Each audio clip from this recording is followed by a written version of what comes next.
দুইটা গাড়ি, গ্রাফিক্সের দুইটা গাড়ি। দিন যত যাইতেছে মানুষের ধৈর্য শক্তি সব শেষ হয়ে যাইতেছে।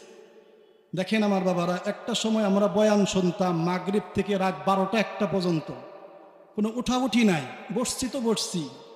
আর এখন আমরা 8টায় বসি, 10টায় শেষ, 9টায় বসি, 11টায় শেষ। আমাদের ধৈর্য আস্তে আস্তে দিন যত যাইতেছে ধৈর্য নষ্ট হয়ে যাইতেছে। দুইটা গাড়ি, ধৈর্য নাই। দুইটা ড্রাইভার গ্রাফিক্স থেকে লুক নিয়ে যাইতেছে খুব তাড়াতাড়ি করার জন্য। আপনারা জানেন বাসনা জায়গাটার নাম হলো খাগড়তা। খাগড়তা, ওখানে এমন অ্যাক্সিডেন্ট, আজকে মাগরিব পর্যন্ত খবর, এই পর্যন্ত 12 জন লোক মারা গেছে। কয়জন? 12 জন। পৃথিবী দিন যত গড়াইতেছে বাবারা, আমাদের ঈমান, আমল, আখলাক, ধৈর্য সব কিছু আস্তে আস্তে নষ্ট হয়ে যাইতেছে।